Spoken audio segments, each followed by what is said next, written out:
My first battle with existential depression would have been in college in my senior year, junior, senior year.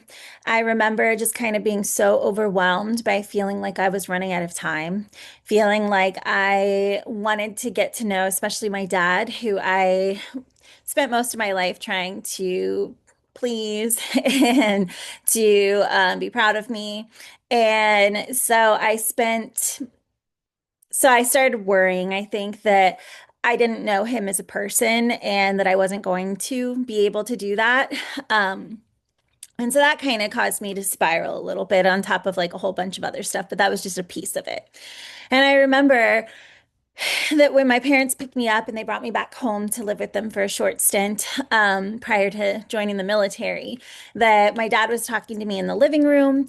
And I was just telling him, I was in tears and telling him that I felt like I was running out of time and how I wasn't going to have time to like get to know him or, to find out who he truly was. And that I just wanted that's what I wanted was to have that connection. And, he kind of brushed it off a little bit, told me we have plenty of time and that there's no need to rush and, that it'll be fine, basically. So I joined the military then in 2004, and I was in the military until 2008 when I got out. Um, While I was in the military, I met my husband. And so we got married and we moved all around. We had our kids, so on and so forth. And so for the next 21 years, I lived away from my family. And so, is that right? Okay, I looked for the numbers. I don't know. So, yeah. So I moved back when I was 39 years old, back here to my parents live on the East Coast. So we were stationed mostly when I was married, in Alaska and North Dakota and Vegas. And prior to that, I was in New Mexico. And so we stayed over on the West Coast. And so we'd get to visit every once in a while, like at least maybe try every once or 1 or 2 years or something to just do like a quick visit. And then whenever there were like big things, we would try and get together.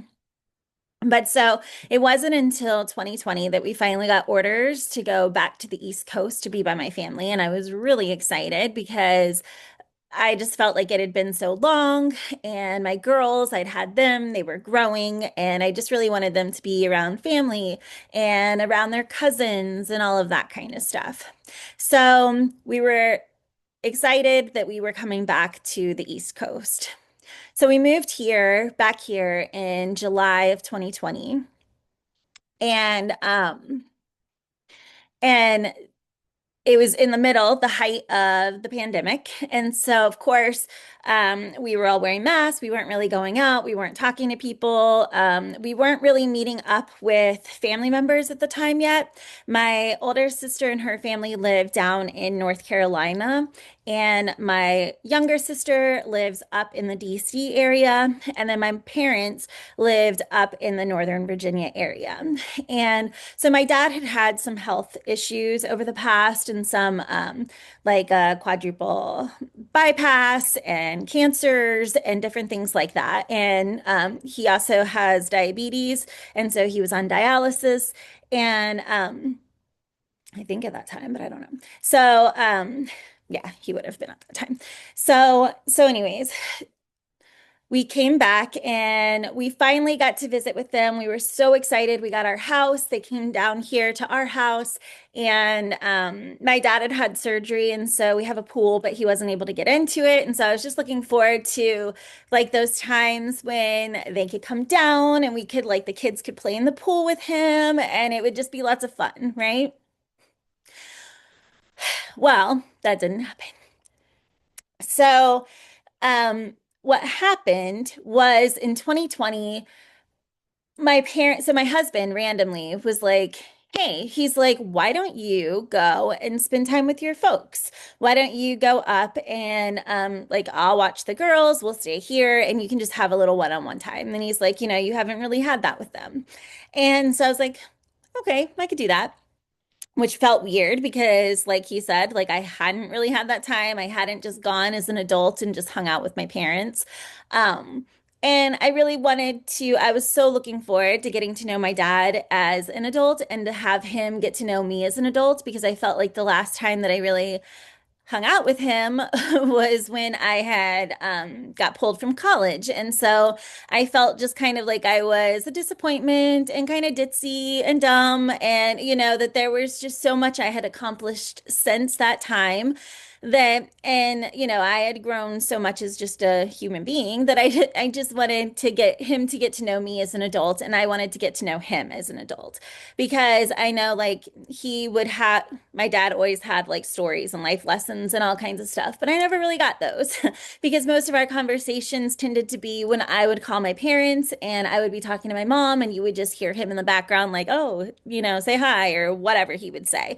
And so we didn't really talk on the phone. We didn't have big conversations. Whenever I did come to visit, it's not like he and I would just like have a sit down or go for a walk and chat or anything like that. So that was something I always had like hoped for, and it didn't happen. Um, so I was going up there to visit my folks, and I was going to stay just the night or a few days, sorry, just for a few days. And so I ended up getting there later than I had planned to. So I was going to arrive, I think, let's say like a Monday or something like that. And but I was having a lot of kind of like panic and anxiety because I get that anytime there's something new and I haven't done it before. So I was like, okay, I'm going to be driving to Northern Virginia by myself. The girls will be here. What if I get in an accident? What if I like die and I won't have my girls there? Not that I want my girls to be there if I'm dying, but like I get panicky about that kind of stuff. And so, but I had to push that aside. And so I had to kind of like say, nope, you can go. So I went ahead anyways, and I went and drove up there. And when I got there, it was just my mom. My dad was already at dialysis, and so he wouldn't get home until later that evening. And so we just kind of hung out and chit-chatted and did whatever and just kind of talked. And then later on, my dad came home and he decided he wanted steaks for dinner. So we ended up ordering from like Texas Roadhouse or Outback Steakhouse or one of those steakhouse places. And we all got steaks and potatoes and veggies. And so we sat down for a really good meal, and it was really nice. And we just kind of chit-chatted and stuff. And then by that time it was kind of late. My dad was getting tired. He was going to go like just do a few more things in the garage. So at the time when I came to visit, he had they had gotten one of those pods because he wanted to move everything out of their garage so that he could paint it. And so they had the pod sitting in their driveway filled up, and my dad had just his ladder and all the stuff in the garage to paint. And so that night we went to bed. I went off from the room that I was staying in. They went to sleep. Um, and so the next morning came, and it was weird because I was like, okay, I don't have my two girls that I have to like get ready and feed and do all this kind of stuff and give medicine to. And so it was just kind of like, oh, I just have me to worry about right now. That's strange. So and that was kind of nice. And I just kind of took my time getting up. I slept in. And then I went over to my mom's room. She was just in there by herself. And so we were just kind of hanging out and chit-chatting. And it was October. So Halloween was going to be coming up, and we had decided we were going to do a Halloween party at our house. And so I had all these ideas of like Halloween games to do and different like fun activities. And so my mom and I were talking about we were going to run out to Target or someplace and just find little fun things to do for planning of this party. So we were doing that. We decided to get ourselves cleaned up and get ready. So once we did that, we decided to go downstairs. And I guess my dad or my mom had gone downstairs maybe prior to that, prior to fully getting ready. I'm not sure. But when she did, she came across my dad. And my dad he'd gotten up early, I believe, and was painting in the garage, and he had fallen off the ladder. And so he was hurt pretty bad, but he was just really out of it. Like he didn't have any like, cuts. He wasn't bleeding or anything like that. He just kind of seemed like he was out of it. So my mom was trying to help him get upstairs. Um, and and so she was kind of like supporting his back and kind of like so he wouldn't fall. But as she did that, like his back kind of hurt him, and she saw that he had like some big bruising and stuff like that on his back where he had hit. And so anyway, she took him upstairs. And he said he needed to get in the shower. And so he wanted to take the shower. I think he wanted to keep taking showers because I don't know if that's what's scary is I don't know what was going on in his head at the time. If he was like fully aware, wasn't fully aware, was, when you kind of are like sick and you're just kind of stuck in like, okay, I need to go take a shower. And so in your brain, like that's as much as your brain can compute right at that moment. So it can't take in anything else. All it can say is, I need to shower. And so it just focuses there. And, because you don't feel good. So I went into their room, not when he was in the shower, before he got in the shower. And he was sitting in the chair and stuff. And I was just kind of talking to him. And I was like, yeah, so your back hurts. And he's like, yeah. And I was like, didn't really say too much because I felt like I was invading his space and I didn't want to be all up in his face when he wasn't feeling good because he's always been one of those that kind of like he wouldn't even tell. So a long time ago, he ended up like getting sick and was in the hospital and stuff, and he wouldn't tell us. So he always kind of swore my mom to secrecy because he kind of didn't want other people in his business. He was a very private person, and so he kind of wanted to deal with stuff on his own before like worrying other people. But he kind of got better with that, like as the years progressed, and didn't keep that stuff as like tight to his person. So, anyways, so all of that was happening. He started being kind of struggling to kind of make sense of what's going on. And so my mom was telling him that she was going to call an ambulance, and he was saying no, that she didn't need to call an ambulance. And so we were going to try and maybe take him to the doctor. But then I think by the time he kept wanting another shower, she decided to go ahead and call the ambulance. And he actually was like, okay, which once he says okay, you know something's wrong because that's not what he would normally do. So, so he called or they called the ambulance and they came. And so we were sitting there in my dad's room. I was kind of just there observing as, the paramedics were like on the bed trying to help him. And he was feeling really like nauseous and dizzy. He couldn't sit up. He couldn't stand up. They were asking him questions and he didn't have the answer to them. Like I don't know, I have him down somewhere, but something like, what's today? And he would say like, I don't know, March or, something like that, that just wouldn't compute and wasn't right. So there was a lot of that. And then they ended up carrying him down and getting him in the ambulance. And then me and my mom drove and went to the hospital too. So during this time, I was also texting my sisters and so my dad ended up going into the hospital. Again, since it was COVID, we couldn't all go in and visit. And so the only person who could visit was just one visitor um, a day.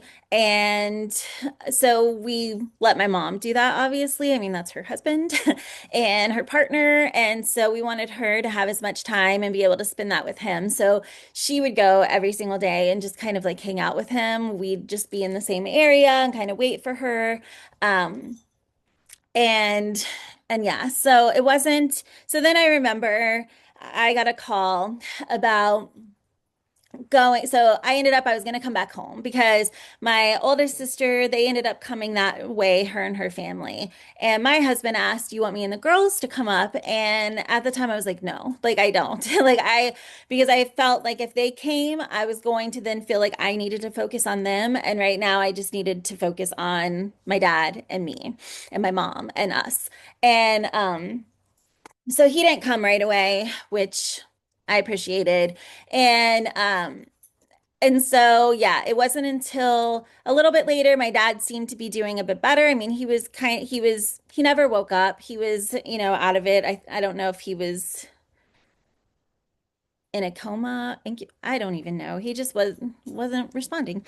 Um, and anyway, so I ended up going back home because I was like, okay, well, he's doing okay. He's pretty stable. So I'm just gonna go home, check in with my girls, kind of, and then we can all go back up there. So we can like visit and see him and spend time and stuff. And so I came home and I remember being in my bedroom and getting a phone call. And the phone call was basically, hey, you should probably come back, that he's not doing well, that there's like blood on the brain and he's not responding like he should. He's not responding or like breathing on his own or anything. And so they were talking about taking him off of the ventilator and that they were going to see if like he would breathe on his own. Um, and yeah, so that just kind of sent me into a big spiral because as far as I knew, I wouldn't have left and come home if I thought he was in a bad place. And everyone kept telling us, like, yeah, we've seen this before and it can be pretty bad, but the body will start to resorb like the blood and, the swelling will go down and all this kind of stuff. So in my head, I just thought he's hurt and he hurt himself pretty bad and he's gonna now have a good story because it's kind of like that AJR song that's like 100 bad days made 100 good stories. And that's kind of what we, sort of how I see life. So they told us that we could come and I'll go in there with him. Um, because they didn't expect him to start breathing on his own, to be honest, I think. But it was kind of just like these are the final stages, and so you can be here to support each other and support him and kind of see him off. And so we went to his hospital room, and he was just laying there, like, just there. And I remember kind of like sitting next to him and holding his hand, and we all kind of took turns like rubbing his hand and chit-chatting with him. I also had left him a message on his phone, like thinking he would get it later. Um, 1 minute.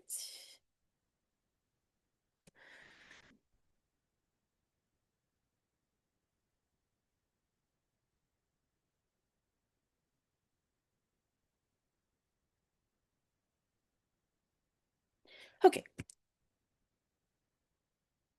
so sorry, I don't mean to cry.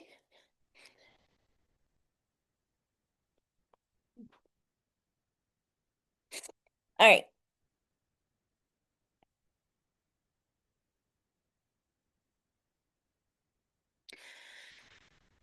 so we went there and we hung out with my dad and we listened to the machines. So there were lots of machines that he was hooked up to. And that was nothing new for me. I had heard, so my youngest daughter, like I said, or I've said before, she has Down syndrome. And so when she was born, she was in the hospital for 2.5 months. And so we spent that whole time living out of hotels, staying at the Ronald McDonald House for a period of time. And so we really got used to all of the machines and all their noises and the beeps and the alarms. And, we'd go silence them because it would get annoying. And so the ones we were allowed to, not like, important ones. So anyway, so we went into his room and we just kind of sat there and chatted, talked to him. Um, like I said, took turns holding his hands, and they took him off of the machines and they just kind of had him monitored. Um, and so nothing was like breathing for him, but he himself was, I guess, kind of breathing. Um, maybe, I don't know. Um, or just hanging on.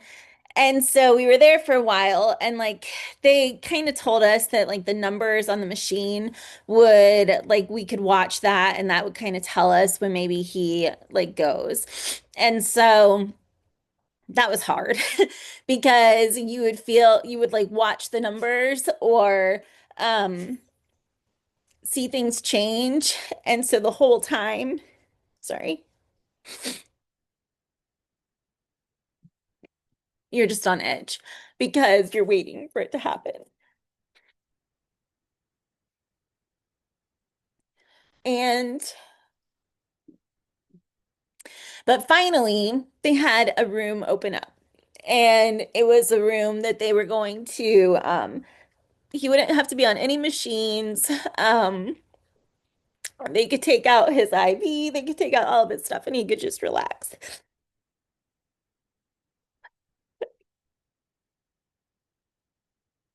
Been 5 years, but every time I tell this and because I see it in my head and it puts me right there. Okay. So, um, so we went to this other room, and in this room, like I said, he wasn't hooked up to any machines. And so it was just at this time, my oldest sister, she didn't want to be there for that, which I don't blame her. So she went back and she kind of like hung out with her kids in the hotel. And then she also is a labor and delivery nurse. And so she's in the hospital all the time. And she kind of knows, you know, one sec. One sec, my dog needs to go outside. Okay, so to continue. So we moved to this other room, and my sister had a pair of pants that were annoying her. So she got like a pair of comfy pants and put those on. And we all just kind of, my mom got comfy in a chair right next to him. And, I got comfy a little bit sitting right next to him. And so he was off all of his machines. He didn't have any more things stuck in him or, tubes in him or anything like that. And so he was allowed to relax. And son of a bitch. And so we were sitting there, and all of a sudden, we just felt he had gone. And I remember it just felt like I didn't hear him take another breath. And so I just watched him. And my mom like noticed too. And so we both kind of started like seeing if he was there and like trying to, call his name, feel him, whatever. And so we so to feel him and he had passed. And so we called in the nurses and they took a little while, it felt like, to come in there. Like I expected it a little bit more hurry to this. um and so we just kind of sat with him and kind of like in a little bit of disbelief because he had just been there. um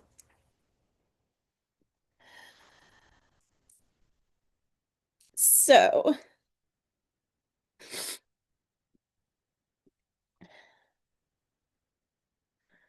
so I remember when the nurses came in and they checked him that they said they confirmed that yes, he had passed. And then they said the time that he passed, and they said it for the time that they came in right then, and like we're documenting it. And in my head I got really pissed off because I'm like, that's not the time, like that's not when he went, and I expect you to be exact. But they weren't, and that's fine, like I get it, whatever. Um, but in my head, that was important because I was like, this is the time that he left this earth. But sorry, I got like all these tissues things in my eye from wiping it, and it's bothering me. Okay, sorry. Okay, so all that to get back to where we were. So yeah, so I lost my dad in 2020, and losing my dad just kind of really, one, I kind of shut down a little bit. So I tend to compartmentalize a lot. And so, if it's something, an emotion that's too big for me to handle, or just something that I don't have the capability of processing at that time, that I can kind of just put it in a little box and store it away. And then kind of like it didn't happen in a sense. Or I kind of go numb a little bit. Not that it didn't happen, but I kind of numb myself to it so that I don't feel it as much because I know sometimes my feelings can be a lot and overwhelming. And so, it's easier to not feel them sometimes. And so of course, I cried over my dad and all that kind of stuff, but it was weird because it wasn't not there was one day I remember giving my daughter a bath and like for whatever reason all of a sudden it just came and I remember my husband had to kind of take over the bath and I went outside on the porch and I just bawled because it finally just hit me. Um and then I don't know, like a few months later or 6 months or I don't know how long, we ended up losing our cat. And I had to take our cat to the vet to get her to put her to sleep because she was getting really sick. And I remember that hit me so hard. I was just in tears. And a part of me wonders if part of that was also me kind of processing losing my dad because I was like inconsolable and like to the point where they're like, "Do you need us to call somebody to come give you a ride?" And I'm like, "No," but I couldn't turn it off. Like I like the floodgates had opened and so it was just here. Um but anyway, so how does that get us back to our existentialism? So for existentialism, that's when I started to really like, what's the point? We're here. If you, because I think that was the hard thing with my dad was amazing. He had done so many things in his lifetime. He was in the military. He was in the 82nd Airborne. He jumped out of aircraft. He'd survived a fall of 151 feet when he was parachuting. Um, he had just survived so much, like cancers, thyroid, all of that kind of stuff. And so it wasn't until and so that is what I think really threw me is because he was such the strong person, like the strongest person I knew. And if anything was going to take him out, like it should have been him, like, parasailing on like the back of a shark or something. I don't know. But so a ladder took him out. And so I think that's what was hard for me because I felt like if a ladder is what can take him out, anything could take me out at any time. And and that was really scary because it made me feel like even though I know we don't have any control over when it's our time to go, but I know we don't have time or control over that. But at the same time, you kind of, in your head, you grow up thinking like, oh, well, I'm probably gonna die when I'm old. Like I want to die in my sleep and blah, blah, blah. Hold on, my dog wants back in. Okay, I'm back. I let my dog in and I wiped my eyes. Okay, so yeah, so that was my big thing that started is kind of what's the point of anything really? Like if you can be gone in a blink of an eye and you don't know it's coming, then kind of what's the point of any of this? But that's where I struggled because it was this like back and forth to like life is short. You never know when it's your time. So go out there and like live life to the fullest, no holds barred, and just kind of don't be afraid, and just kind of go out there. And that's kind of like what my younger sister, that's sort of how, from what I understand, my dad's death kind of impacted her, was it was kind of one of those where it was like, life is short, anything can take you out, so enjoy your life and just take on all the adventure you can. Where for me, as much as like I want that to be what my takeaway was, it wasn't. My takeaway was more anything can take you out. It's scary and you never know when it's going to be your time. And so in a sense, that kind of like paralyzes me in a little bit because I feel like death is just waiting for me right around the corner, like every corner. And that, so it scares me that I'm going to like leave my girls or, like any of that kind of stuff. And especially with my two daughters who, have their own kind of struggles and stuff that I'm like, okay, we have such like a strong connection that I would be devastated to not be able to be here for them. Um, and I think then I ended up getting my job as a teacher. And so that first year as teaching high school English was probably like, it was helpful to me because it helped me on one hand, like I kind of went into the classroom and was like, none of this matters. Like these grades don't really matter. Whether or not you did super well on this test doesn't really matter. Like I got very much into looking at the big picture because in the big picture, I was like, this one test in your high school English class is not going to affect you when you are a 25-year-old adult. Like this isn't going to be something that has any impact on you. And I mean, I guess it could because then they could get bad grades and then fail and blah blah blah blah blah. But really that was kind of my takeaway is that in the big picture, like there's just things that matter and things that don't. And so a lot of those things became like pettiness didn't matter. Or, starting fights over dumb things. Or if my daughter decides that she wants to have ice cream for breakfast, who cares? Like, let her have ice cream for breakfast. She's not really having ice cream for breakfast right now, but so it was kind of that where it was like, just live life, I guess. But what that also rolled over to was this intense fear all the time of feeling like death is just waiting for me and being afraid because I can't see beyond my kids at these ages.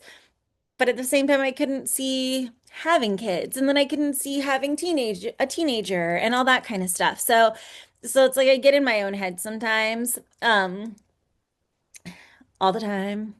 And yeah, and I think one of my things that I really struggle with, or times that I struggle, are like when I'm driving my car. I struggle so much because the whole time in my head, I'm like, okay, these are all arbitrary rules where we are lucky that everyone like stays in their lane and follows the speed limit and does what they're supposed to do. But it's just as easy that this person to me could like turn their wheel or they could hit a bump or I could hit a bump or I could sneeze and my thing goes, my steering wheel goes sideways or so I'm always catastrophizing. I'm always thinking of the very worst case possible scenario, which is very exhausting. And it kind of keeps me in this like heightened state of like hypervigilance and fight or flight because I'm constantly in this like something's going to happen. Um, which I think that kind of goes back to I kind of did a short video on hypervigilance, and I'm sure part of that has to do with that. We were raised in a family. My dad was very much he was in intelligence and was very much raised us in the be aware of your surroundings at all times, always switch up your like routine, just this whole list of rules to constantly like follow and survive by. Um, so yeah, so I don't know. That didn't really get to like the existential problem because I kind of went off on the tangent about my dad. Um, so that's probably where we're gonna end this one right here. Is and I'll just touch back on the existential thing another time with other things. But so thanks for listening.